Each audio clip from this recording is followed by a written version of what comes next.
What's up? Welcome, Rock Bottom Podcast with Ray DeVito. I got guests today. It's just me solo right now.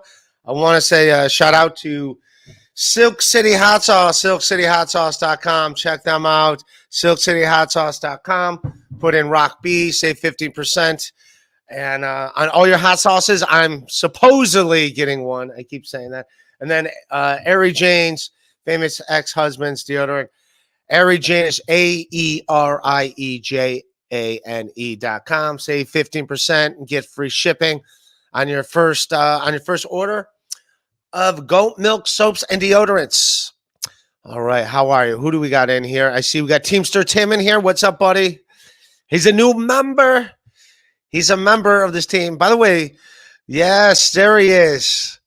Teamster Tim. How's Gracie doing? Gracie, I love Gracie. Gracie's a good puppy. She's got tiny legs, but that's all right. I will leave her, and I like that dog. She's a very nice dog. Send her my love. Hello, Kay. How are you? Who else we got in here? Where was I last night? Oh, as a Clevelander, Ray got a window, moving up. He's doing better than. This is not a me versus anyone. By the way, this setup is because my computer's dead that I'm on right now. Well, the screen doesn't work, so I'm looking at a monitor. So that's why I put my camera on top of my monitor. So that's why this looks like the actual logo, like the corner of a room.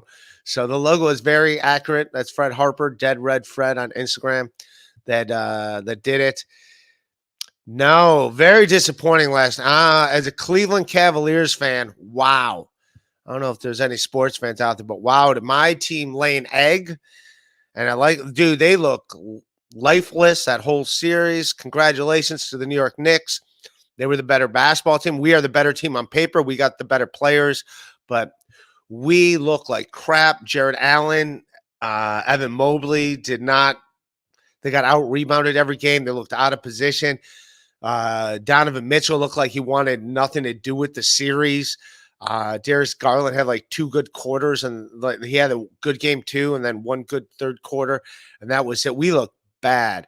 And I think as much as I like JB Bickerstaff, our coach, I think you have to fire him. We were in the playoff. We were in the play-ins last year. That means those 2 playing games before the playoffs to make the playoffs. We lost both of them, and we were favorite. And then this series, I was saying the only way, because everyone loves JB in Cleveland, and you should. I go, the only way he could possibly get fired is if the Cavs look like crap and they lose like in 4 or 5 games. And that's exactly what happened. So, hey, Ray. I don't know. Yeah. Hey, we all love the Cavs, but can we pivot real quick to something else? Sure. What's up? So I saw a tweet from your account this week that you were going to have Stuttering John on your podcast, and I saw maybe a paywall episode of your podcast go up, and I was wondering what the story was there. No, the paywall. I do check out my Patreon, patreon.com/Ray DeVito. But the Cavs stink, and they got to fire the coach. But no, so there was like a Twitter thread going on, and I said he should come do my podcast, and someone's like, "Oh, you'd be great on Ray's podcast," and some people advocated for me, and he sent a message. Says like, I'm thinking about what podcast I'm going to do or not. He didn't say he was going to do it or not do it. I took that as like, hey, this could be something. And then he put out a blanket tweet to all podcasts, mine included, that he is not doing any podcasts at this moment. And the only one he was actually considering was MLC. But yeah, which I got to give shout out to Kevin Brennan, MLC, him and Bob Levy do a great job. But he will only do a podcast. He put a blanket statement out there to all podcasts. He will only do a podcast if he gets 10 G's. 10 G's. And we all know you're not coming up with that kind of money. I don't even have 1 G. I have a dead computer because I don't have G's. Speaking of G's, we have a G backstage if you want to bring your guest in. Bring my guest in? Sure, we can bring my guest in. But yeah, I don't have $10,000 to give Stuttering John to do my podcast. You know who I can't get to do my podcast? The very talented, very funny TMC, Tom McCaffrey. What's up, buddies? What's up, G? How are you, sir? I'm good. What's up with all the G's? Oh, Stuttering John. I don't know if you remember him from the Yeah, of Howard Stern course. show. Yeah. He was going to do your show, and then He was looking for podcasts to do, and someone threw my podcast in there. So I was like, yeah, come on, do my podcast. And then he put out a blanket statement to all podcasts. I got a message saying he's looking into what podcasts he's going to do or not do. And then he said, I'm not responding to any more podcasts. You want me? It's 10 G's, $10,000. I didn't know people charge to do podcasts. Yeah, We apparently. have to renegotiate this appearance. Yeah, we have to From renegotiate. 0 to something. Bob Biggerstaff canceled last minute because he had to take his wife to a doctor's appointment. So I'm glad I booked 2 guests. So I got story. Yeah, he heard you were coming on here, and you guys have all your beef history. I heard about it. I heard I was coming on, so he's like, I better get my wife out of the area. It's like, get her. What have you been up to, man? I don't know, just watching the Knicks. Ouch. Yeah, Sorry. dude. They deserve Sorry. to win, man. No, they deserve to win that series. The Cavs looked atrocious, dude. They look bad. When was the last time the Knicks made it past the first round of the playoffs? Is it like mid 2000s? Yeah, I want to say back when they had like Carmelo Anthony and Amari Stoudemire, so maybe like 2009 or something. I think it was even before that because they got in the first round during that era, but they never made it past the first round during the Carmelo Stoudemire era. I think it was before them. I think it was like I think It doesn't Houston matter, was man. still on the team. Yeah, but they beat the Cavs, and the Cavs look like crap. Like they got to fire their coach.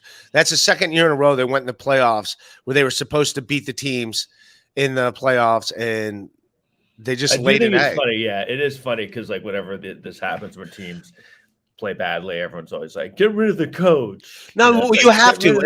They played good in the regular. They're not listening to that voice. They're like, "Get rid of that guy who doesn't play." Well, he didn't have him ready. It'd be one thing if one guy stunk, but the whole team stunk. They looked like, I mean, I know basketball. They were like out of position. Like we're the best rebounding team, and we got out rebounded by like 15 rebounds every. It looked like garbage. It was just like, what are you doing? They made no adjustments, and that's all on the coach. That's clearly the coach. So I know the coach does. It does.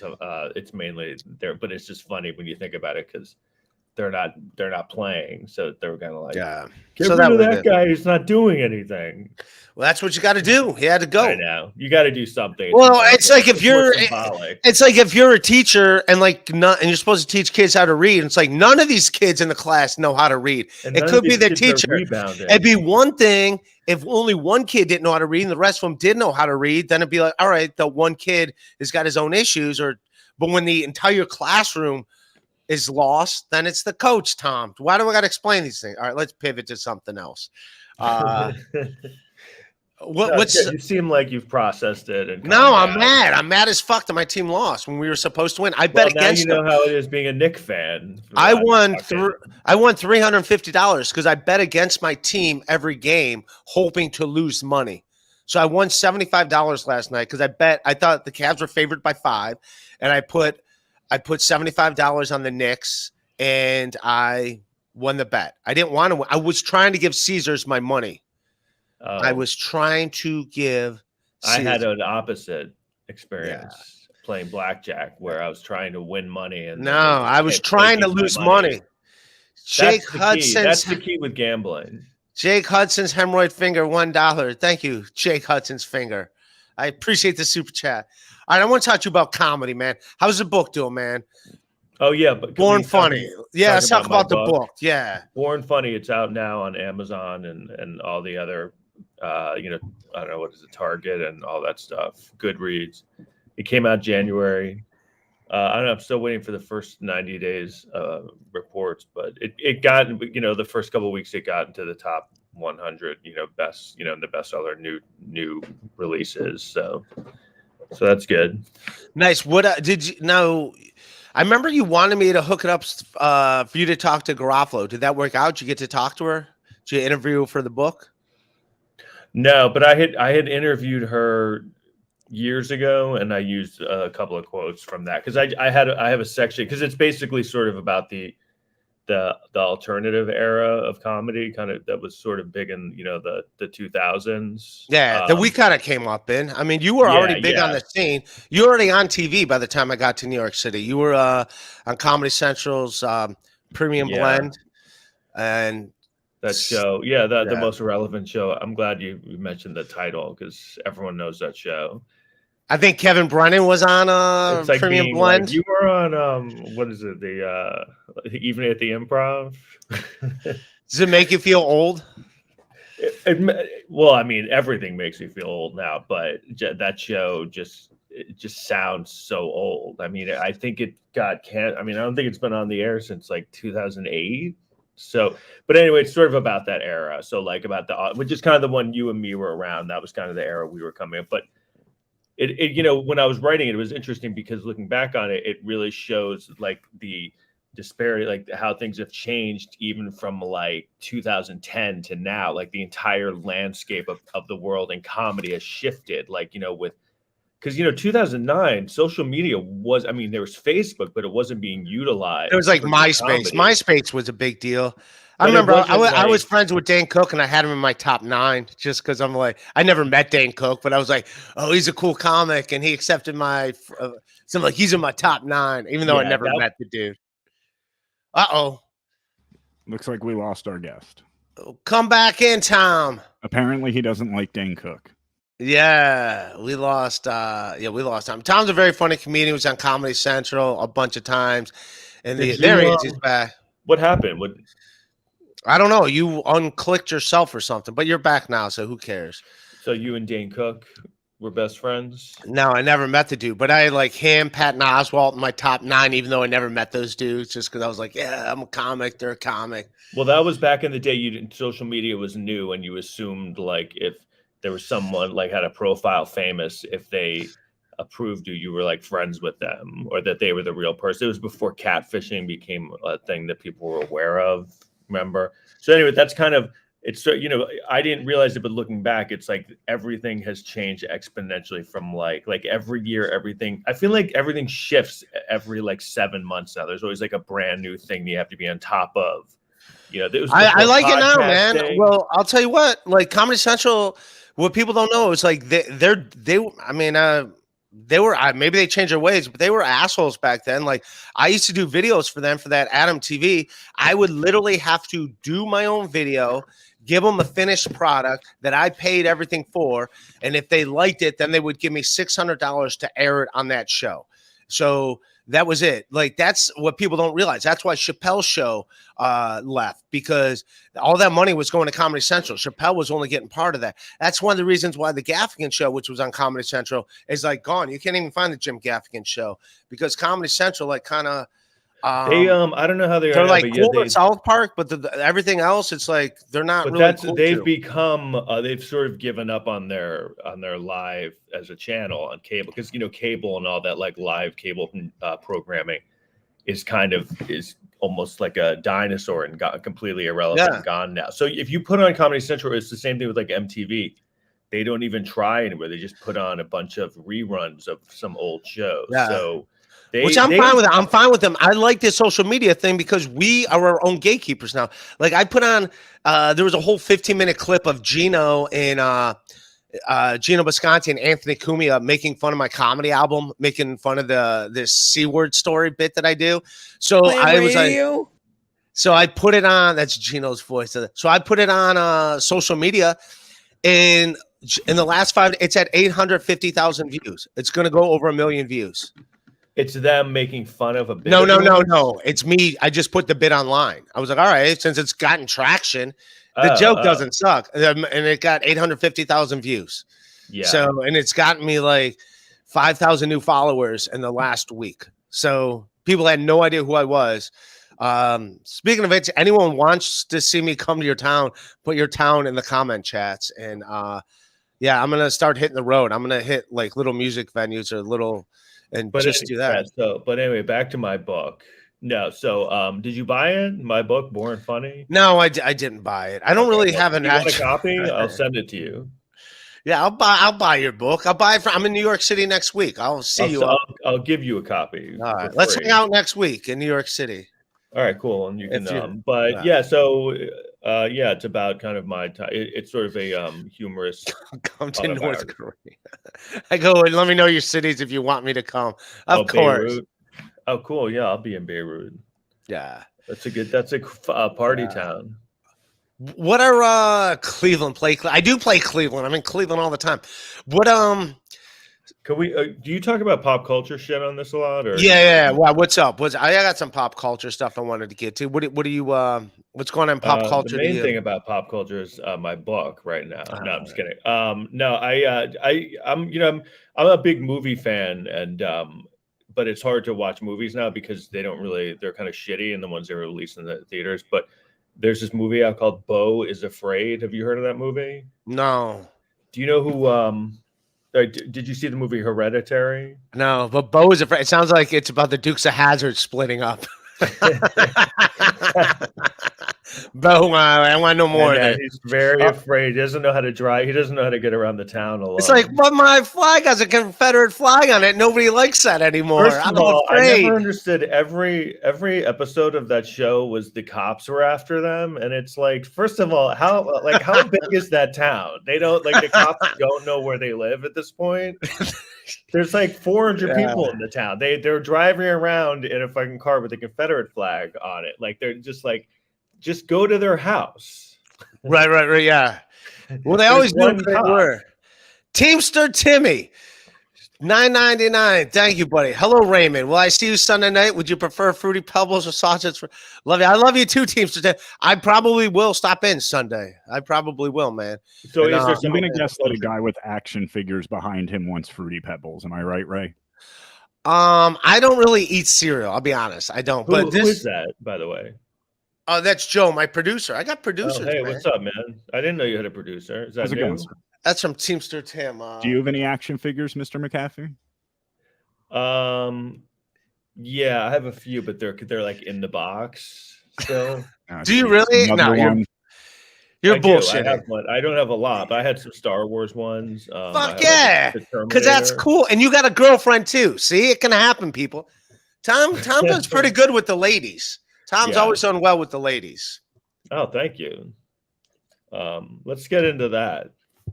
Yeah. So tell me about Bo. Yeah, the Dukes of Hazzard's ridiculous. No, I don't know. I didn't know if it's a movie. Joaquin Phoenix is the star of it. You haven't heard of it? It just came out. It's kind of like a very polarizing movie. It's I saw it and it's kind of getting mixed. It's one of those movies that the guy who made it, people are kind of like, oh, he's a genius, but it's like you watch the movie and it's kind of shitty. But people, it's one of those things like what Wes Anderson, his movie. Yeah, it's Nightmare on Elm Street.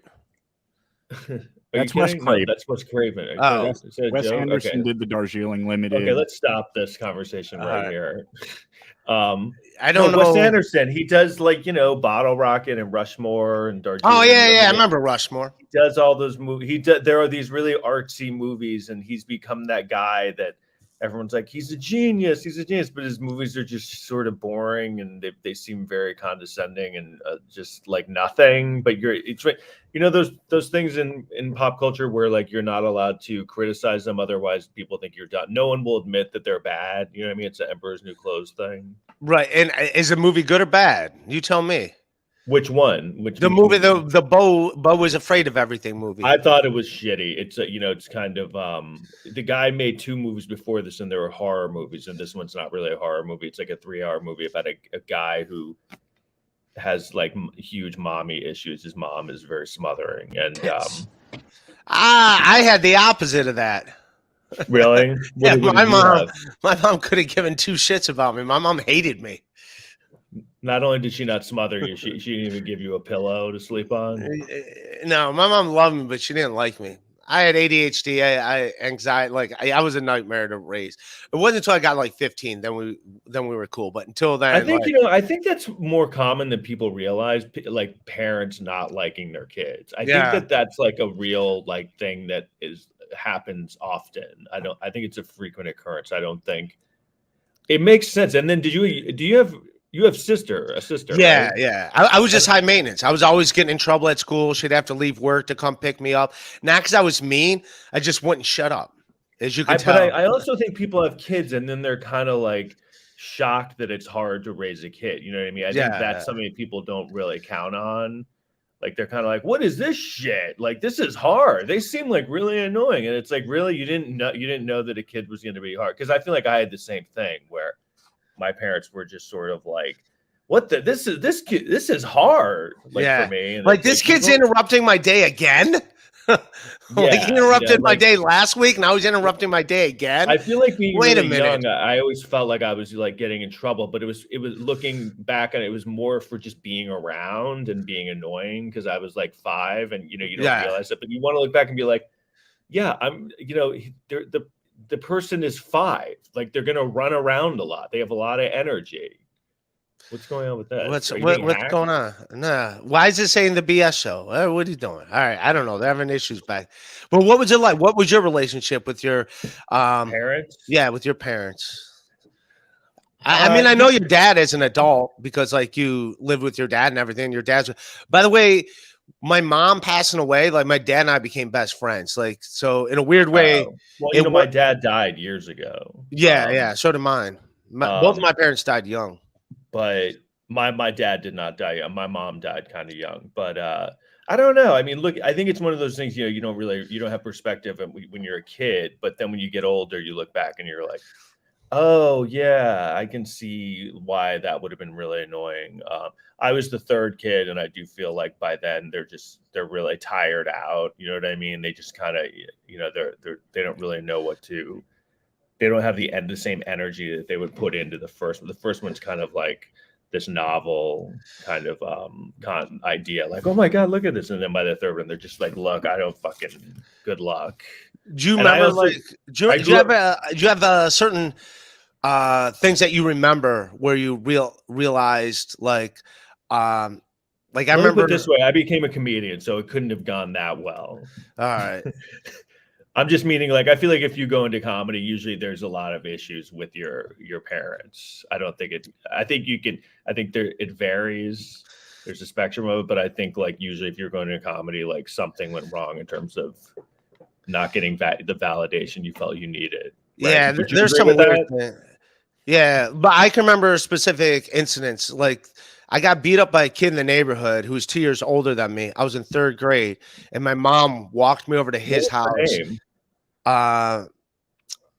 was a dude. Brian was his name. You said you got what's her name? And she walked over to his house and made me apologize. And that kid beat you up. Yeah, and the kid was sitting there the whole time, like he couldn't believe what was going on. What did you tell her the story? Yeah, my mom didn't believe me. I could say whatever I wanted to my mom, and she just wouldn't believe me. Like anytime my sister said anything, she just believed my sisters and wouldn't believe me. So I actually just quit. She went over there for you to thank him. No, she literally thank you note. But the kid was like actually like puzzled. Well, he thought he was being punked or something. And you know what? In reverse psychology, it worked because that kid never picked on me again. Like he felt so sorry for me that my mom made me apologize to him, where he like was protective of me any other time. Like I look back and like it's so fucked up when you think back. Your mom was so bad she was turning bullies. Yeah. My mom was so bad with me. She turned bullies into protecting me by walking me over to their house and making them apologize to me. Like, you got it bad enough already. This is just over. So maybe it's just genius on my mom's part by doing that, but that kid never picked on me again. He was protective of me anytime anyone else did anything. So. And then your mom started bringing you over there to provoke him because he wasn't beating you up anymore. Like, yeah. My mom's like, "You got to get this kid to beat you up more." Yeah, it's like, what did he do to annoy you? My mom's like asking, what did he do to annoy you? Because he does the same thing to us. Did you get beat up as a kid, like more than once, like often or at all? I'm going to read the quick super chat, and I'm going to answer that question. Daylot, $5. Thank you, buddy. Shuli said he would give you a good reference. Walmart's hiring greeters. I still like you. Well, thank you, Daylot. Did I get beat up a lot? I got not so much. Not Did it happen? Yeah, I would get in some fights. A lot of it like as I got my later teen years, like playing basketball, I was always one of the smaller dudes on the court, and the big dudes never wanted to fight each other. So what they would do if they got mad at a big guy on my team, then they would like start giving hard fouls to like the littlest guy in the other team. It's like, you know, that tough guy bully move. But yeah, I would do that too. If someone pissed me off, I would swing by a preschool and just start mowing I do that them now down to make myself feel better. Yeah. Like, what are you looking at? Yeah. There was a joke I used to do where kids would bully me in school. Like I always hate AC/DC and Metallica because the kids that used to like bully me were always wearing those T-shirts. So like because I fucking hate Metallica to this day. I fucking hate them. Like I just associate. It has nothing to do with Metallica. Well, that's not a bad loss. Yeah, so I just can't enjoy Metallica. So I feel like Metallica became one of those bands where it was like people would wear the shirt as older to show how cool and hip they were, you know. But even today, like, I could see a 13-year-old kid wearing a Metallica t-shirt, and I'm like, he's probably an asshole. That kid's probably a fucking asshole. He probably is. Hey, Ray. What's up? This guy has posted this question several times, so if you don't mind, I'd just like to get you to. Do you think KB and Bob laughing about Chad's abuse is funny? If it's laughing about abuse is not funny, but also like who knows what happened to I don't want to talk about the guy that KB and Bob are laughing, but laughing about abuse is not funny. But I mean also the person that you're talking about here isn't always known for telling the truth. So there you go, guy. He addressed it. Yeah. So it's not like that guy's known for telling the truth. So who knows? But then again, I got beat up as a kid. I talked about this before. Like here's how I got. Did you get hit as a kid, Tom?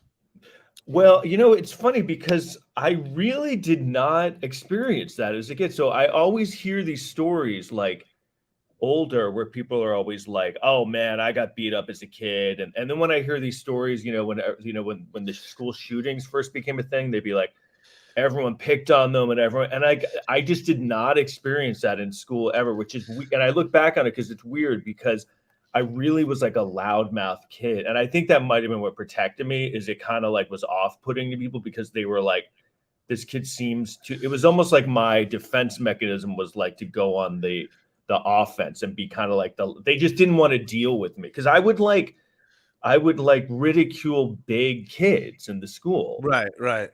And I do that, and then they would start with me. No, I do it, and then they'd want to fight me. So, well, I think also what it was is I always like had friends, so I had friends who would like protect me and stuff. So it was weird because I was like believe it or not, I was a loudmouth kind of like smart alecky kid, and I think that became my strength.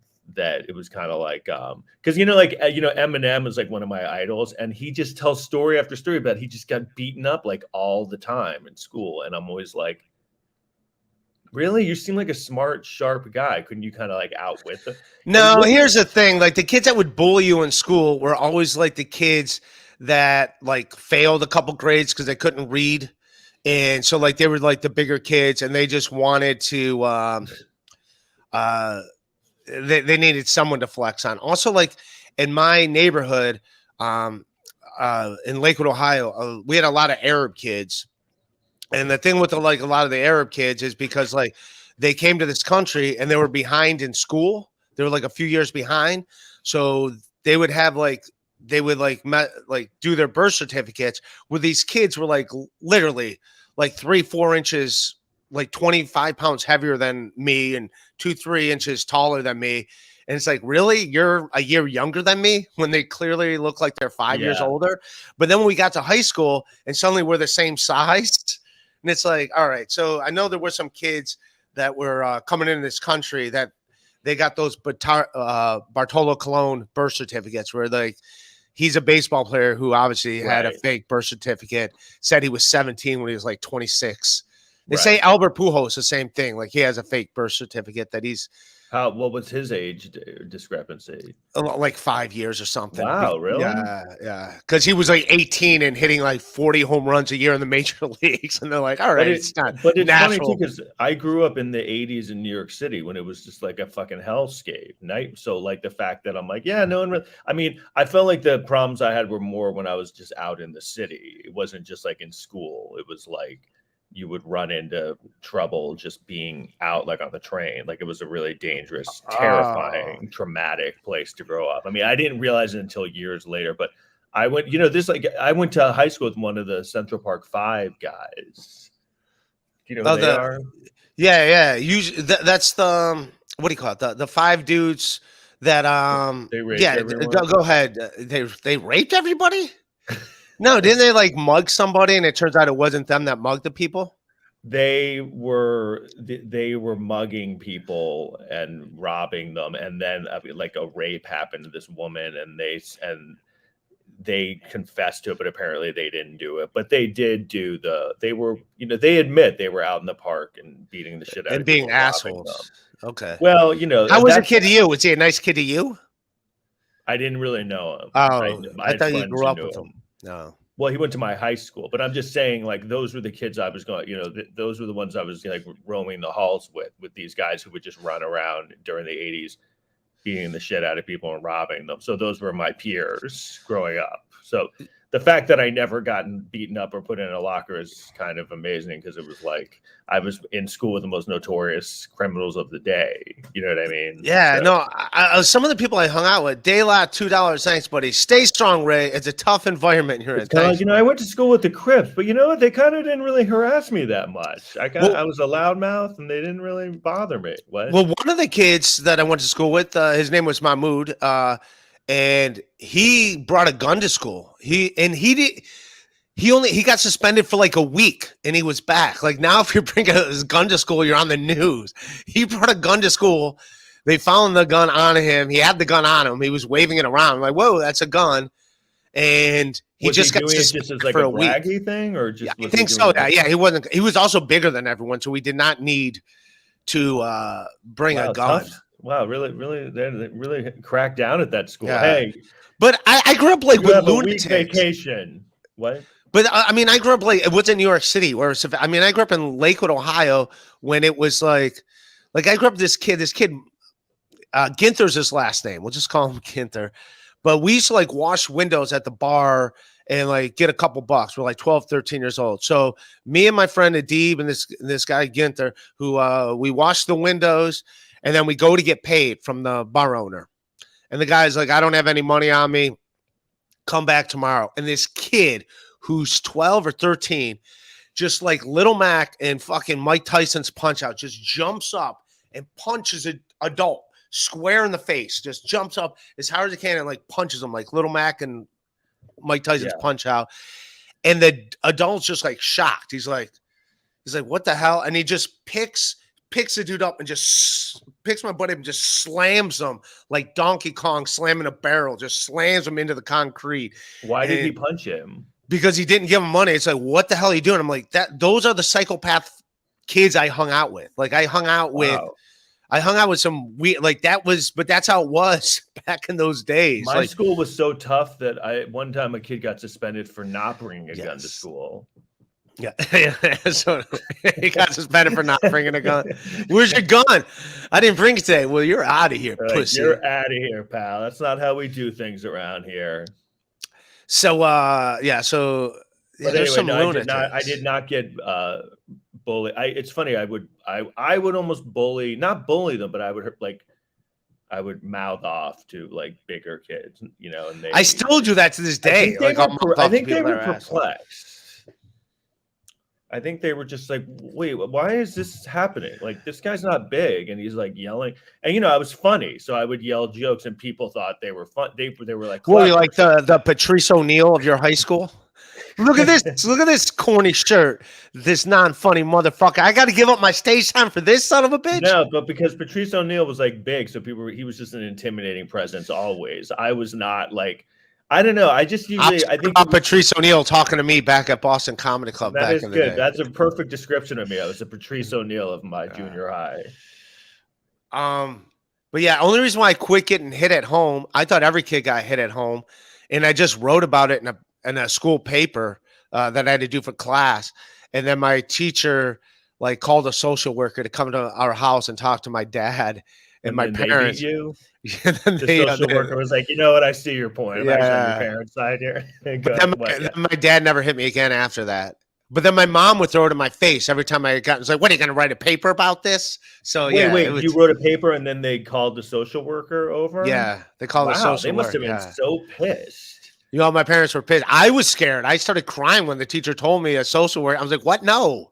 I'm like, "You're going to make it like worse." A hard time, like growing up. Like, what was your childhood? It wasn't fun. I didn't have a lot of. I had friends, like kids in the neighborhood, I would hang out with, but I didn't have buddies. Girlfriend in high school or anything, or what was your interaction with girls early? No, my first. I have a girlfriend now. Yeah, I don't have a girlfriend now, but my first real girlfriend.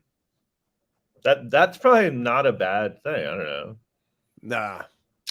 I do want to talk about this, but no, I had a girlfriend like right as I graduated high school for a while, and then like it really hurt when she broke up with me, not because of her specifically, just because I never had someone like me, and then suddenly not like me, if that makes sense.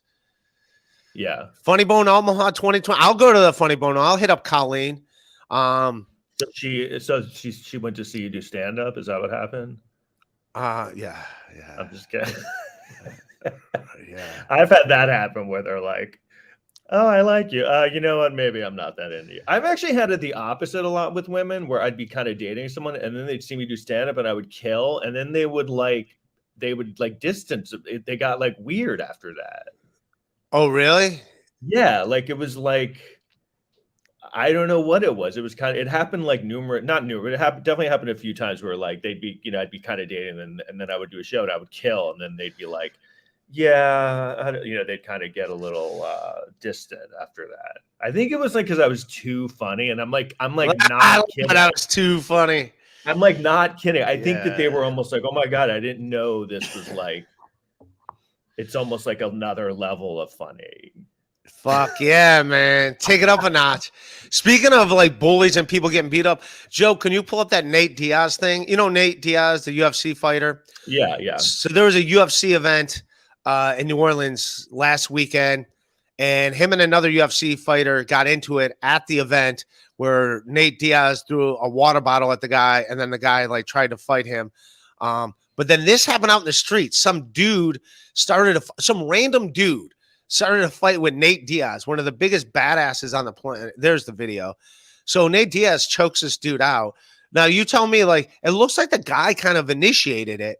That's the video. If you want to play that video, you just scroll past. The violence, Ray, it could be an issue with YouTube. Oh, really? Yeah, we've had problems before with fight videos. Okay. Well, Nate Diaz, like, some random dude started. You can get rid of it then, just so because people already saw it. Someone just starts. I think that's so common. They just like no matter what. With the fucking UFC guy, are you kidding me? I think that they want to like get their, they want to provoke them and get attention. It's like a thing now where it's just kind of like there's just so many knuckleheads. They don't care. They're just. It's almost like part of it is getting hit by someone famous. Is gonna. Well, it could have been worse because Nate Diaz didn't punch him, which he could have like punched him and like did some major damage. He choked him out. He like just got him in a chokehold and choked him out. Now he could have like helped him fall to the ground. Instead, he just let him like drop and his head hit the ground. Yeah. Which I don't know. Good. I don't know what the protocol is in that when choking someone out that deserves to be choked out. I do think it's funny when people like just to get attention they'll start like harassing celebrities, especially tough celebrities, but celebrities in general, because these celebrities, they would always like have these incidents where they would hit people or people with cameras. I totally get it. If you're just like a celebrity and some idiots just harassing you, I mean, it's like you're gonna lose your shit, right? Did you see there was a thing at a Knick game, some clip where all these people are swarming Pete Davidson, and then this one guy like won't like go away, he keeps like putting his arm, and Pete Davidson just kind of like pushes him back, like get the fuck away from me. Oh, really? No. It's got to be such a weird. You know what I mean? People look at that as like an enviable position, but like that looks like a nightmare. He's just like, trying to leave, and he's swarmed by strangers, you know what I mean? And they're all trying to like touch him, and I don't know, like, does that Well, seem I get that. enjoyable? I get that too after my comedy shows. Oh, really? Yeah, I fucking crush A it. lot of people trying to get a People are picture like, of I Pete just want. Davidson. People are like, I just want to touch him. I mean, I've had, after shows, people talk to me, and like it'll be like 3 people, and I'm like, get away from me. You know what I mean? Like, I don't want to talk to them. So just imagine if it was all the time. Yeah. You know what I mean? I feel like people think of this thing as like it's like a dream, like it's like everyone's dream, but it's like, what if you become that and then you can't get out of it? You know what I mean? Doesn't that sound like if every time you went somewhere like weirdos were touching you, would No, that I make you hear you say. happy? De La, $2. I'm harassing a celebrity. Harass me whenever you want. Or he's talking about you, Tom. No, but I've had that too. Like, an example is like after doing shows, like when you're working the Funny Bone or whatever. You're doing a comedy club like the Funny Bone, and I'm selling download cards after my show. And like there's people that like not everyone's buying one, but there's people that want to come and buy one. But then some dude just wants to keep talking to you for like 15 minutes while I'm trying to sell shit. And it's like, dude, now's not the time. You're like, oh, hey, thanks, man. I'm in the middle of something. There's still, and you got to look at the staff. Like, I don't want to be the dick to be like, dude, get this guy out of here. But yeah, but I'll tip like the door guy, be like, hey, man, if I say something or whatever, I'm like, hey, I go, hey, man, I go, that's my buddy Steve over there or something. And that's like just a cue to him to be like, yeah, tell this dude to like go to the bar or something. We could talk later, but. Yeah, I've had it where like after the show they're talking to you, and then like you go somewhere else and they like somehow tag along with you if you're like with a couple of people, and then they just won't read the room and leave. I've had that where like you just kind of end up hanging out with them for like an hour and a half, and you just you want to be like, yeah, hey, I don't it's hard to just be like, I don't want you to be here anymore. Like I don't know you. No. So I could just imagine if that happened all day, everywhere you went. Speaking of which, here's a celebrity. If you don't mind, put up that Jackson Mahomes thing. So Patrick Mahomes, the quarterback for the Chiefs, probably the best quarterback in the NFL right now. Just won a Super Bowl, but he's got a younger brother, Jackson Mahomes. I guess it's also Patrick Mahomes' wife. Like she's kind of an asshole. Like they're known for like fucking pouring water bottles on opposing fans or whatever. Like that was a big viral video and shit. So this fucking obnoxious piece of shit. And if talking about a dude that's like just. This is like one of those spoiled rich kids things. If you can play, I don't know what this. It's just a compilation of him he does all these stupid, obnoxious TikTok. Like he's like, I don't know if you have the video of him like after the Chiefs won the Super Bowl. He's like on the stage, like trying to do TikTok videos and shit. He's also been known for like, all right, this is it. You don't have to do. That's just an idea to show who the fuck he is. But like he'll like go into Kansas City restaurants and like harass the bar staff. Like, you don't know who I am. Like they have to call the police on him and everything. So what does he do? Just TikTok? Nothing. Videos? He's just like an influencer because his brother's the best quarterback in the NFL.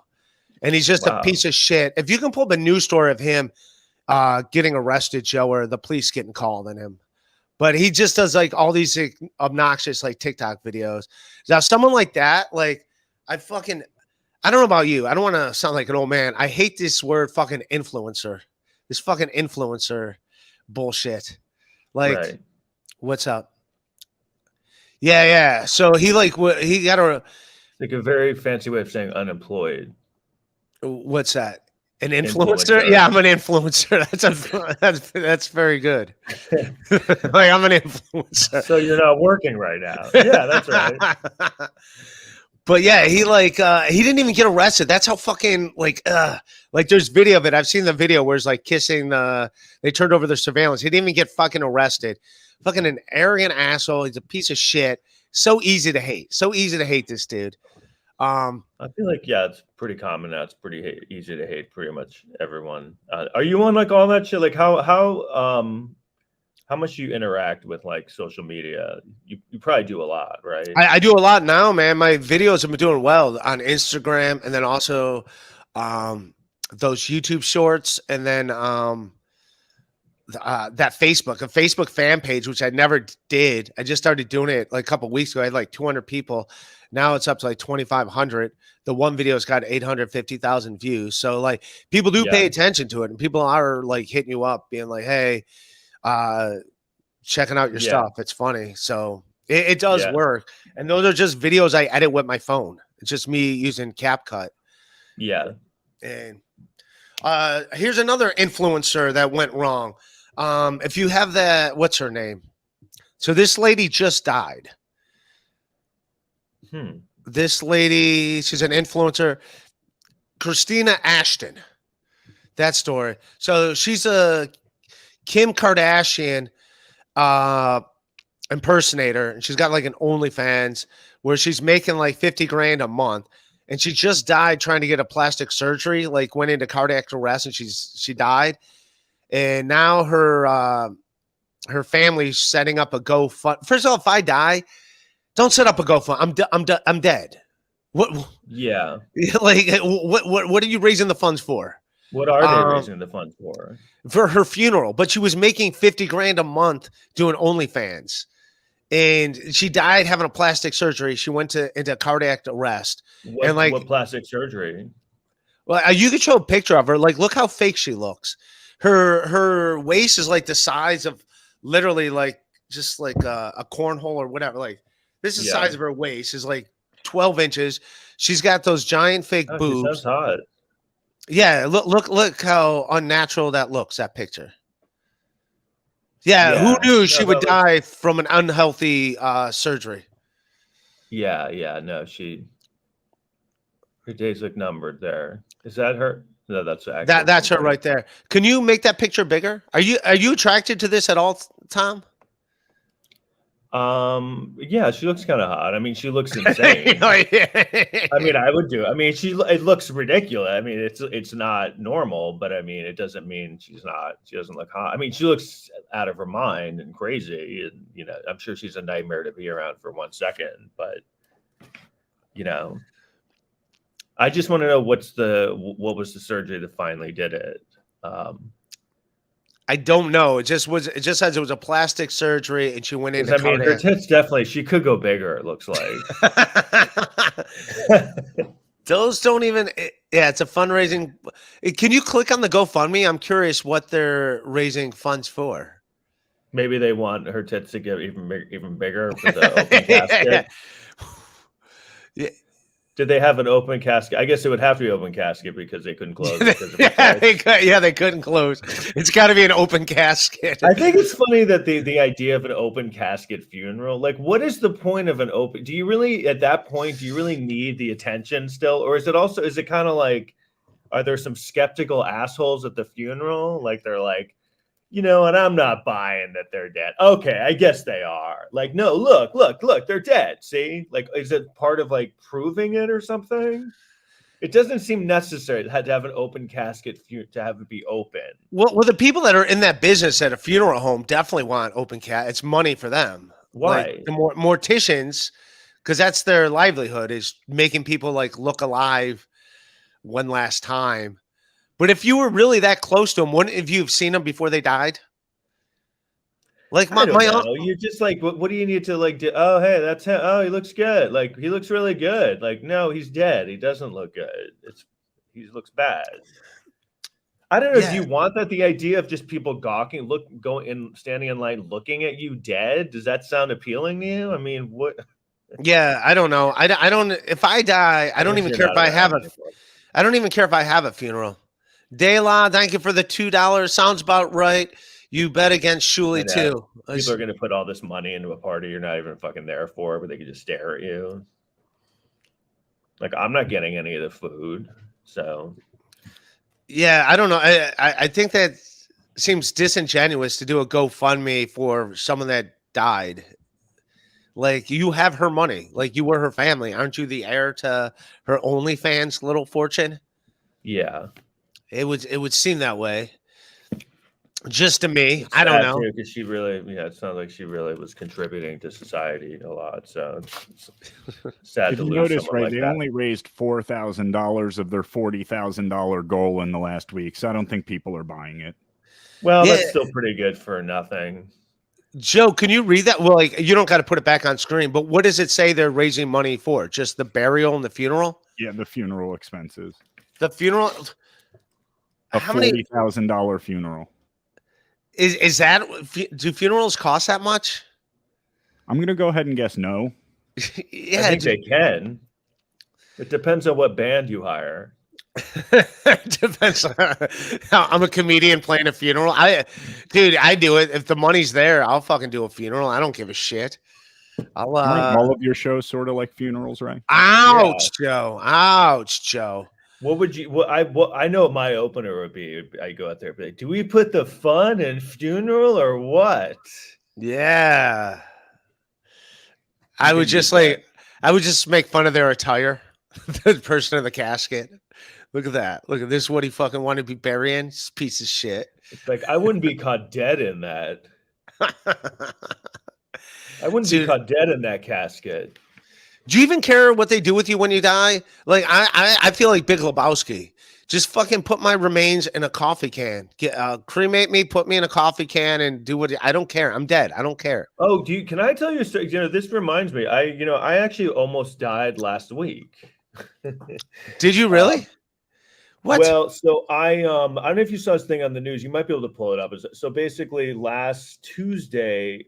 Actually, no, I think it was last Wednesday. I was on 30th and between Park and Madison. I get physical therapy for my shoulder, and literally as I was leaving, I was overhearing a conversation they were having with a patient about how they would want to die. And I said, I made a comment like, "This is kind of a creepy, ominous conversation." And they were like, "Well, everyone has to die, so And I said something like, "Oh, well, I don't know about me. The jury's still out." So then I go outside, and there's 100 feet away from me on the street, there's like these cops hitting like a car in the window, like 9 of them. And then it starts like backing up, and it backs up into a cop and like injures him. And then it was trapped in the street. Like the car was trapped. The dude like wouldn't get out of the car.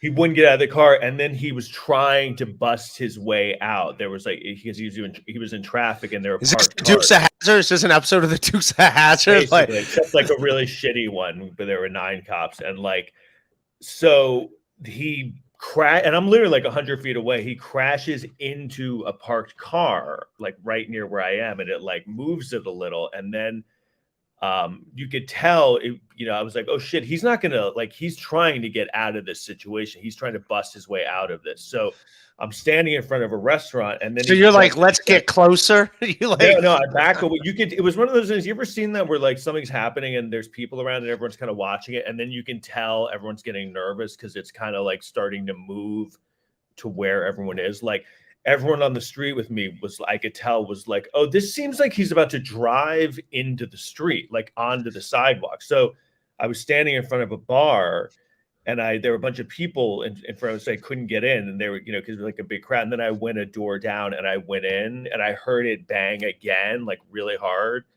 And then I go in, I swear, like 5 seconds later, I turn to look out the glass door, and it's driving on the sidewalk right where I'd just been standing. And it was literally it was like 5 seconds I had just been standing there. And there's video of it. And so he broke through like one of those outdoor dining structures. He literally, like the Dukes of Hazzard, he drove through it and just drove on the sidewalk and then kept going, and they never caught him. And then there were like helicopters, and I don't know if you're a producer, like, Google's like police officer injured. I think they might have video of it because it was like the top story on the news. But that story, I remember when I was telling it to people, I was like, that sounds not true, but it really is what happened. I was right where I was standing. He drove on the sidewalk. Really? Would have hit me. Yeah. Can you look that up, Joe? If that's cool. Was that in New York? New York City. You can put, it was police officer injured, I think is usually what comes up. I think I got it. I saw that super chat. De La, $2. Thank you. Omaha, yes, I'll go to. I like going to Omaha. Omaha Funny Bones, great. But I'll do Todd and Tyler's show. I like that show. But that's a weird thing too, because you ever been in a situation like that? Because it's like, this is it. Okay. So I'm like, you can't see me, but I would be right to the left, like where he's like right there. Wow. So Can you scroll through, Joe? Just tell me what he did. Like, I mean, you read it. You don't gotta like put it on the screen. Like, what exactly the backstory was with this dude? Well, he basically got pulled He over. told you, the cop told you, like, listen, this is what it was all story. about. I read the story. I mean, I looked at all the footage. They pulled him over on like 38th and 7th, and I guess he, obviously he took off. Or I think at one point he was not. They got him out of the car, and then he got in and took. I think he had like fake license plates, and then they chased him to here. And then literally right when I walked out, I heard the banging, and they, it's a weird scene to see like 9 cops in a scenario, and like, right. First of all, of course, no one shoots this fucking guy. Like they shoot everyone. Yeah. They shoot everyone else, but him. They shoot everyone who's like walking down. A 10-year-old who's like running the other way. They shoot him 50 times. This guy is like barreling on the sidewalk in the middle of Midtown Manhattan during rush hour, and they're just like, let's hear him out. Hurt this guy. You know what I mean? It's just like, let's hear him out. This is when you start shooting people. They still haven't, and apparently he left his driver's license in the car because he abandoned it, and they still haven't caught the fucking guy. Like, what do you need? What do they need to catch people here? He got out of the car and ran, and he's on the loose? Yeah, he drove away. I don't know where he stopped, and he left and have changed outfits, and they have video of him, but they just can't. And they know who he is. They have his identity, and they just still haven't found him. But it was pretty scary, and the fact that, like I said, like a minute earlier, I was in a discussion about how you would want to die, and I was like, I'm not going to die, and then literally a car is like almost running me over on the side. That's not that commonplace, right? Be standing somewhere and a car just drives. well, people are idiots too. Like, I was at Planet Fitness in Cleveland, Ohio yesterday, the one on Smith Road in Bagley. I don't know if there's news stories about this, but I'm running on a treadmill and 2 guys getting a fist fight. 2 guys lifting weights, getting a fist fight at a Planet Fitness. And everyone like goes, I admit, like I like looked over there to see what's going on. And these dudes are like literally like throwing haymakers at each other. And they're like 2 decent sized dudes. And then people start gathering towards it. And the one dude picks up like, I don't know if it's like a 2.5 or 5 pound dumbbell. And he just starts throwing dumbbells, and he hits some guy that wasn't involved with it in the head. So that dude's out. And it's like, what is with people? They see stuff going on. They want to get closer. I got away from it because I'm like, I don't want to be around. I see him start throwing weights. And I'm not like, yeah, let's go check this out and get closer. Hey, anyway, you guys, there's someone throwing barbells at people. Let's get over here. Yeah. So what the fuck are you doing? Like, and then people, like, they broke the glass, the mirror. One of the dumbbells hit the mirror. So like glass shattered. You see the whole thing crash. It was insane. I continued. This is how like white trash it is. I just continued running on my treadmill on the other side of the gym while all this is going. Anyways, it took literally like 30 minutes before the cops showed up. 30 minutes before a cop showed up. And I don't know if any of the dudes got arrested. I imagine the one that threw the dumbbells, because that was all getting handled out in the parking lot after the fact. But that like happened, and it's like, one guy got hit with it's like, why are you walking towards it? You see a guy throwing dumbbells at another guy. Why are you walking into it? Being like, are you done with that dumbbell? Like, hey, I don't want to lift it. Yeah, the fact that they walked closer in, it's like, what the fuck are you doing, dude? Yeah, this was a scenario where I definitely, I right when it started, I saw it happening. I took my phone out and I thought I was recording, but apparently it didn't record. And but I definitely started walking away from it slowly. But I was trying to, it was one of those things, when you see, in New York or somewhere, when you see some like kind of altercation happening, and of course you want to watch, because I was like, oh, this looks like a bad traffic stop, like. Right. Like drag this guy out and beat the shit. And then I was like, oh, he's not getting out of the car. And then I'm like, oh, and then, he like backed into a cop, and it looked like he might've killed him. And that's when it gets scary and they didn't shoot him. You hit a cop and I know. Like, it's just like, I guess because he didn't fucking run away on, I guess if he had gotten out of the car, they would have shot him numerous times. But, well, apparently he did get out of the car, you said. he did later when he got away. Like he'd gotten away from the. I can't imagine anyone getting away from New York cops, but apparently it happened. That Well, one no, he comic drove- that he works at drove down the LOL. street. Yeah, the one comic that works at LOL who like shot a guy on the subway. Do you hear about that? Like he's still on the loose. When was that? Like a couple months ago. What happened? A comic from LO. Who was it? Gino Bisconti? He was on Slam Gino's Radio? show. I think his name's Leo or something. Man, he was was like really a I've done shows with him before, and he would always talk about how he was a gang member and stuff, and like all the different times he like stabbed someone that got stabbed. I mean, it's one of those things. Like you listen, is it funny? Not so much funny. It's you're interested because like I've never stabbed anyone or been stabbed. And who did he shoot on the train? Just some random person. He shot someone. They got in an argument, like shot him, and like he's still on the loose. So they haven't got him. Yeah, I mean it's online somewhere if you want to look it up. I mean, I don't, but I met the dude a couple times. I mean, I was always cool with LOL him. will do that to you. But no, here's how shitty LOL is. They were still marketing him as being on the shows. Like they were still like, come see this guy Saturday night. Yeah, probably, you know, he got some publicity, got some press. Well, I mean, he's wanted. I think he's from the DR. So people are saying he might have fled to the DR, which I don't know how you get on a plane if you're like wanted for shooting people. But like he got away you're too. Fine getting on the plane as long as you don't have any liquids in your bag. As long as there's no liquids.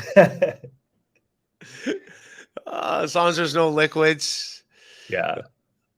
But yeah, dude, that's insane, man. Yeah. So anyway, that was but you know, I don't know if you ever experienced that because it's like a weird thing. Because I don't have huge reactions to things. I mean, more I thought about it, I'm like, I think I was just like almost run over by a car. Like I just missed it. And then it's weird when you're in that scenario because then you're like, I guess I'm just gonna go home now. Like, what's the rest of your day like? You know what I mean? Just like I guess I'll just go.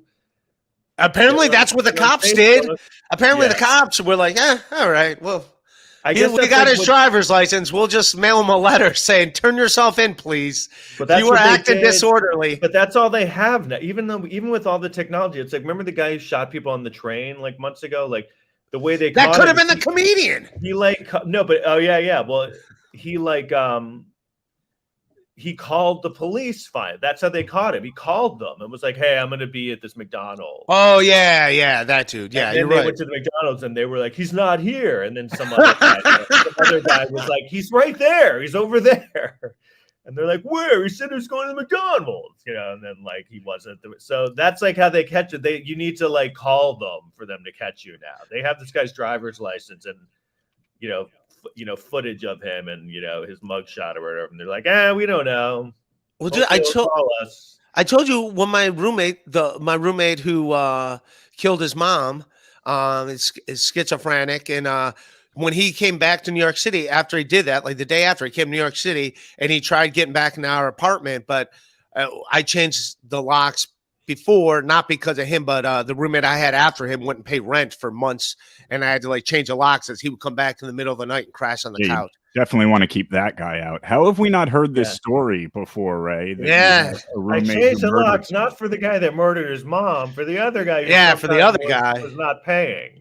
Yeah, for him is the reason why I changed the locks. So I was out of town, but he would come back, and here's how introverted my two roommates at the time were. They wouldn't even like leave the room because he still had the key for the downstairs door. He didn't have the key for the upstairs door because that's one we changed the lock for. So he would come and he'd knock on the door. He would knock on the door to try to get in. And both my roommates who never left the apartment, you knew both of them. They wouldn't leave the apartment. They wouldn't even leave their bedrooms. Never once went and opened the door to let the guy in. So like he was just coming, and my one roommate, Morgan, who you met, Morgan, the photographer, he's like, yeah, someone keeps coming here knocking on the door. I'm like, oh, that could be my old roommate that killed his mom, who's trying to get a hold of me in New York City. So I went to the police to tell that I was like, hey, my roommate who just killed his mom, he's schizophrenic. He needs help. Just letting you know, he's out here. He's coming back to my apartment. They could have cared less. All they kept asking, they asked my information, to going through all my old addresses, my whole history. It's like, why are you so interested? And why do you? It's like, they could have cared less. And then I left there and I saw John Fish, and I explained to John Fish what happened. the John Fish comedian who lives in Astoria. And he goes, you should have told him he was illegally parked in front of your driveway. They would have came right away.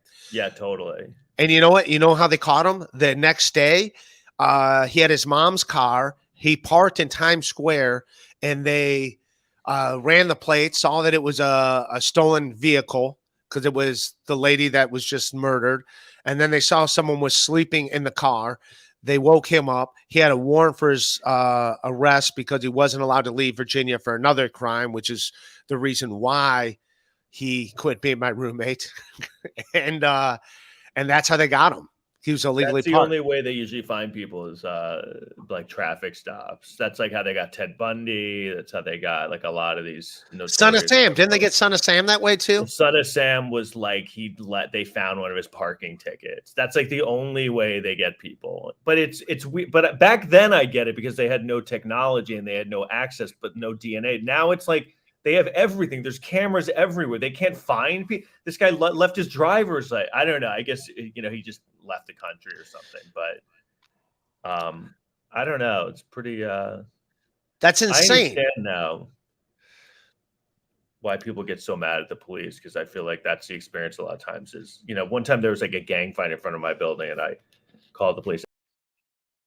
We lost. It's got to be his wire keeps coming out. So Tom will be back in here. But yeah, man, he keeps pulling out his wire. But that's what. I mean, I can get more involved in that story some other time. I think we should talk more about your murderous roommate. I'm really interested in this. Were you living with him at the time he murdered his mother? No. It was before he lived with you? No, it was after he lived with me. Okay. Yeah, he lived with me and he was a nice guy. He was schizophrenic, and then he had an episode, and I saw him right before he was like really going on the deep end. When he was really some random guy he knew in Virginia, he said was following him around Astoria, Queens. And I go, well, what did he say to you? And he's like, no, he's not interacting with me. He just wants to make sure I see him, and then he goes away. And I was like, dude, no one's just coming here driving 9 hours just to make eye contact with you and then leaving and showing up the next day to make. And that's the first time it was ever weird to me. Like he couldn't believe that I was questioning him. But back to, we'll talk about it another time. Joe, it's a teaser, as they call it in the business, a teaser. So tell me about this gang fight. Me? Oh, nothing. I was just living in Brooklyn and there was like these, I don't know what happened. Someone in my building and then they're fighting it was like 7 dudes fighting. And then, they were kung fu fighting. I wish it was like, but like, I called the cops and then, they came, after they had already left and they just spent 20 minutes interrogating me about everything. Yeah. Forget getting the guys that just did it. They want to know your history. Like, so how do you know them? They're like, are you all paid up on your student loan? Like, what's going on with that? I'm like, I called about a gang fighting in front of my building. They were shooting at people. I don't why am I in trouble? Did you return those videotapes or what's going on? I just feel like anything that I had done was just kind of like under scrutiny. Yeah, that's what the police did when I went to them. They're just asking my history. And they're like, do you own this vehicle? Or how about this vehicle? I'm like, I used to own that vehicle years ago. That car doesn't exist anymore, as far as I know. Like, they're just going through my whole history. They could have given 2 shits about what I was telling them. So why didn't you ever call that girl back after the second date? What happened with that? Yeah.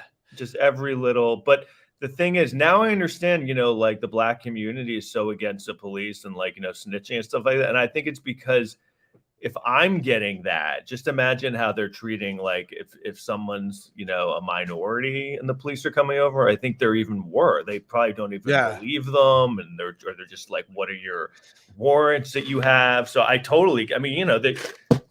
just feel like it's less, it's just like easier to just not get involved because I don't want all of a sudden it was like 2 a.m. I had like 3 cops in my apartment, like seeming like they were mad at me kind of. Yeah. Like, what did you do to provoke them to fight in front of your thing?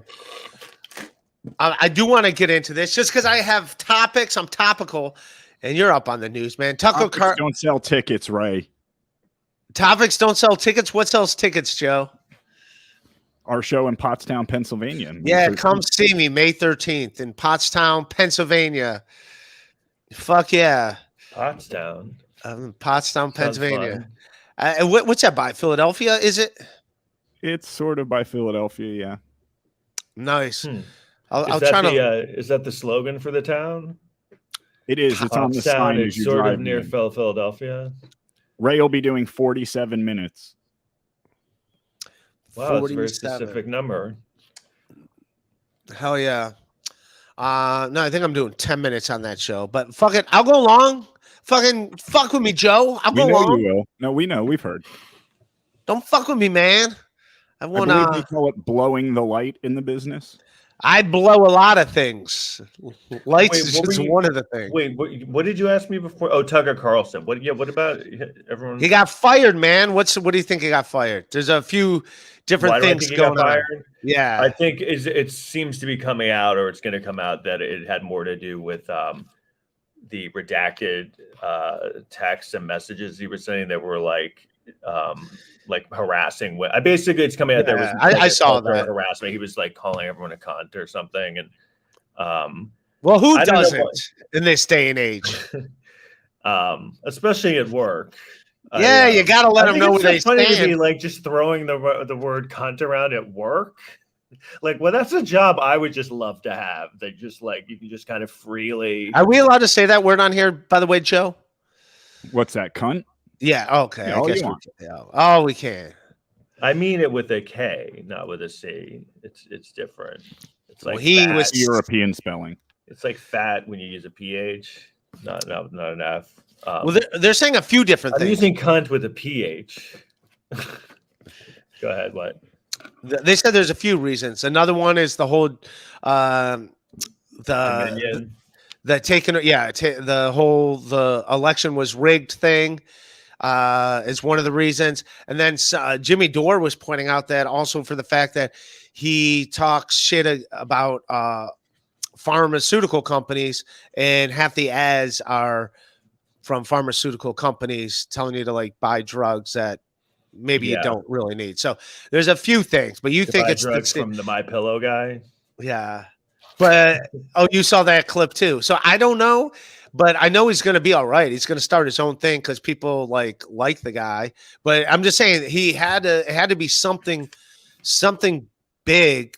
I think it was more to do with I think there's stuff coming out. I think there was a producer who filed a lawsuit, Abby Grossberg, and I think it's about harassment because Fox already has a history of the toxic work environment against women and like sexual harassment. The Roger Ailes thing, and I feel like that Roger Ailes. Roger Ailes. Oh, Roger Ailes. Remember Roger Ailes, our buddy? Of course, yeah. I messaged him like I don't know a few months ago. Did you? How's he doing? Is he still in New York or? I think so. Yeah, I think he's still down in the East Village. He's married. He's been married for a while. I don't think I've seen him in like 7 years, but I still kind of keep up with him. Hey Ray, what's up? Who's Roger Ailes? Yeah, who's Roger Ailes? Tell me about Roger Ailes. Do you not know? He was like the Fox. He was like the president of Fox. I didn't know them. I thought it was Murdoch. I thought it was Murdoch and Murdoch. No, he's like the owner. He's the whatever. Who's these Murdochs then that I see? The Roger Ailes. He was the guy who kind of went down during there was a sexual harassment scandal. Remember that movie Bombshell that came out? It was like no. My movies is I see what's nominated for Oscars and then I go back and watch those. Okay. Does that make sense? Yeah, but Bombshell was like borderline. It wasn't an Oscar movie, but it was like Margot Robbie. It had pretty powerhouse. It was like Oscar bait. It's about that whole scandal. And so I think that I'm sure that their workplace culture didn't change very much. And I'm sure Tucker Carlson, it seems like everyone there like hated him. A lot of the workers there it was one of those things where he had become like too powerful, right? You know what I mean? He was like kind of the mouthpiece for the entire network, and I mean, it isn't. I think it's going to be like kind of a seminal watershed moment for for news and media, because him being fired is kind of a huge, because he'll be fine. He'll still make a lot of money. No, he'll be fine. Yeah. But the thing is, he's not going to have the reach that he once had. Because if you look at past, like O'Reilly, Bill O'Reilly, Glenn Beck, like they had these huge shows and these huge followings, and they got fired, and they were able to still make a living, but it's not the same. They don't have the reach that they once did. It's going to be more the fringe followers that they have. You know what I mean? I think it's going to affect him more than he thinks, or that. Yeah. Carlos Danger, $5. Ray, bring home milk and don't forget to walk the dog. Will do. Thank you, buddy. This $5, is that them giving you money? Yeah, it's like super chats. Well, we give Ray a portion of it. Oh. That's right, Ray. Answer your phone. Don't turn it off. Is it kind of like those cam girls where they give them money, like when they're? Yes, he makes much more money when he doesn't have his shirt on. Yeah, because they're like, I'll give you 10 to put your shirt back on. Shirt back on. That's how it works. Now you know the game, Tom. Now you know the game. Yeah. See, that's how it works. The opposite of being a woman. But I do think he's going to be fine. I do believe that he's going to be fine. But yeah, he's not going to have the reach that he had. He'll be fine financially. He'll be like, but I don't think he's just not going to have the reach that he did. Like, you know, do you think he really cares that he has the reach that he had? Like, kind of, yeah. I think because he was such a visible figure in the zeitgeist and culture and on the right wing, you know, in the right wing movement or whatever, right wing media. It's not going to be that, you know, these guys are fucking narcissists. That's what they want. They want the attention. I mean, like, he's still going to be rich and he's still going to have, it's just going to be more the fringe people who are seeking it out. You know what I mean? It's not going to be just, a normal lay person isn't going to be able to just access him, whatever they want. You're going to have to like go through the steps. And I mean, he is, I mean, forget your views. Just listening to him is like nauseating. He's just not an appealing. I mean, do you like love him or something? He like no, I just know that like his voice is nauseating. He's just he's like on every house in Ohio around 5 o'clock. That's what every house in like Ohio watches. Not all heroes wear capes. Ours is named Carlos. Thank you, De La, and you are not wrong. Carlos is a hero. But anyway, I don't know what year. I just don't think he's very charismatic or appealing.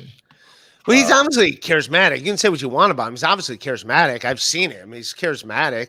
I guess to certain, it was not in the way that I would respond. I mean, you don't like his message, but I don't like him though. Just him. I don't like his voice. To me, he's just sort of like off-putting and like kind of. Well, who do you like? Let's go into that. What do you like? Like in news or just in general? In general, who do you like listening to? Who do I like listening to? Eminem. So that's where you get all your politics? Yeah. What Eminem is saying? In terms of like news personalities? Yeah. Well, Don Lemon's gone too, so you can't get him. I like Rachel Maddow. I think she's a very good pundit. Uh-oh. Joe, what do you think about Rachel Maddow? Yeah.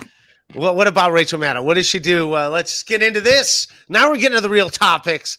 This is a Tom versus Joe. Rachel Maddow. This is a very contentious.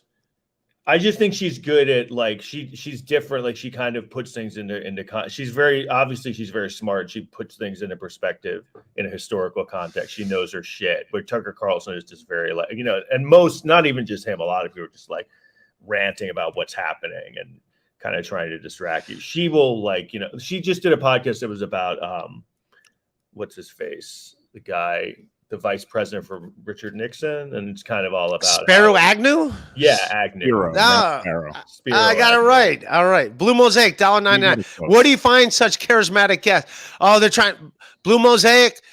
You fucking love Tom. He's a fucking very funny comic. Go down. Blue Mosaic doesn't like me, but then they watched my stand-up comedy and was like, oh, Ray's real. You will find the same thing about Mr. Tom McCaffrey. This isn't stand-up comedy time right now.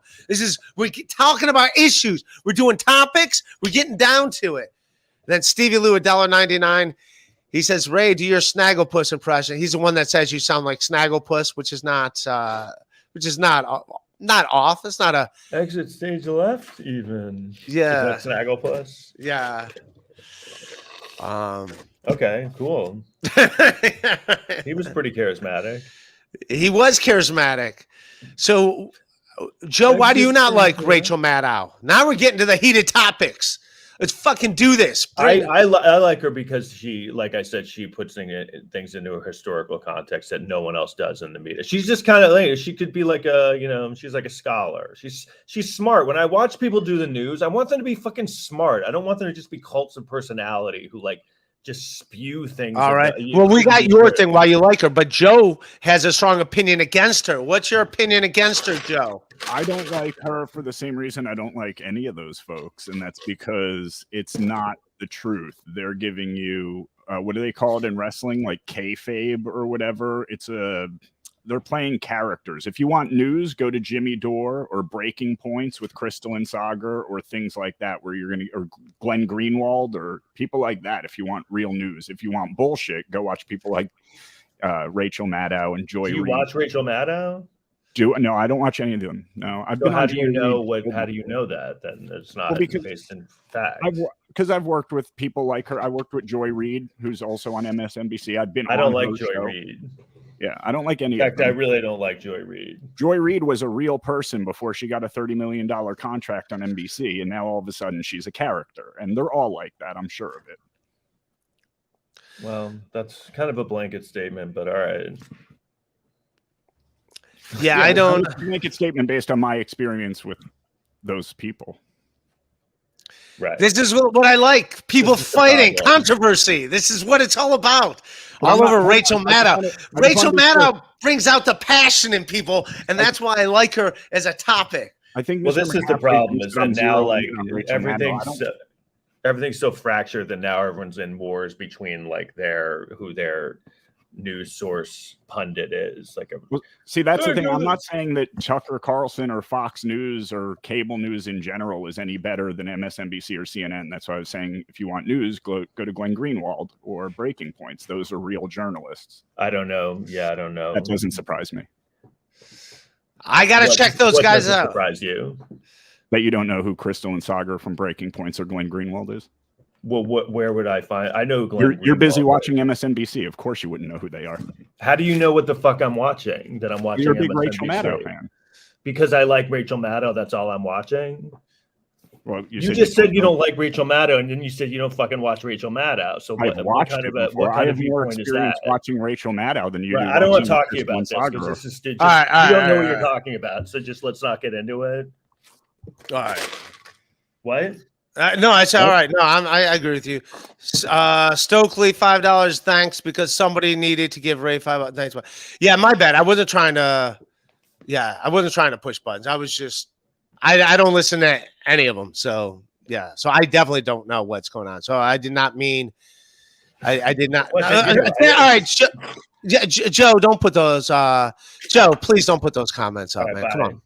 Bye, guys. I gotta go. Thanks. All right. All right, Joe, that's my buddy. I don't. Yeah. I'm so sorry. What a fucking asshole. No, stop it. All right. Hold on. I was on his side. I was trying to make the same point about Tucker Carlson and Sean Hannity that I was about Rachel Maddow. He's trying to pretend like I had some kind of bias against her. I have a bias against all cable news, and he got his panties all in a bunch. What a fucking plot. All right. I love Tom McCaffrey. He's a very funny dude. I am the dipshit in this because I don't watch any news. So, all right, stop putting up the comments, Joe. We get it. Blue Mosaic, this guy. So my buddy. Yeah, I don't watch any news. So I was just trying to have fun with everything. But yeah, that's. But yeah, Joe, don't quit putting up the fucking comments. Can you at least? Sorry. Yeah. All right. I like Tom McCaffrey, and I'm going to hang out with him until he turned into a little cunt. All right. I was just trying to get people to discuss stuff. But, yeah, I don't watch Rachel Maddow. So if anyone's the idiot, it's me because I don't watch any of that shit. I was just talking about what was in the news and just trying to have fun with it and go about it that way. That's what I was doing. But, all right. I love all you guys. So, Ray, what happened with Stuttering John? So with Stuttering John, he just hit me up with a message. He says he's looking. he's going to do his research on what podcasts to do, what not to do. And then I guess 6 months later, like a day or two later, he put out a tweet saying he quit following me. He was following me, quit following me. So I unfollowed him. And then he says he's not doing any podcasts. So that's where I'm at with Stuttering John. So Stuttering John, I'm off his radar. This guy gets it. Mainstream cable news is a way to keep the masses at each other's throat. It could be. Yeah, I do believe that they're all like their own clickbait and stuff. But yeah, politics is a thing that's going to get people upset about stuff. I'm what do you call it? Not that guy.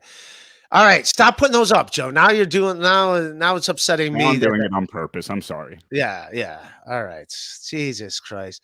All right, everyone go to Pottstown and check next week. Check out Tom's book, Born to Be Funny. It's very funny. He's a very funny comic. You fucking will dig his comedy. He's fucking hilarious stand-up comedy. But Born to Be Funny, it's about the stand-up scene in the early 2000s in New York City, the alternative comedy scene, which we both came up in. And yeah, good times and bad times and that stuff. But all right, that's it. I love everybody. I'm going to sign off. And that's it. Follow me on all things social media. Patreon.com/Ray DeVito. On Twitter at Ray DeVito, Instagram Ray.DeVito, YouTube Ray DEVI, and then also Rock Bottom Podcast on YouTube. All right. Good night, everybody.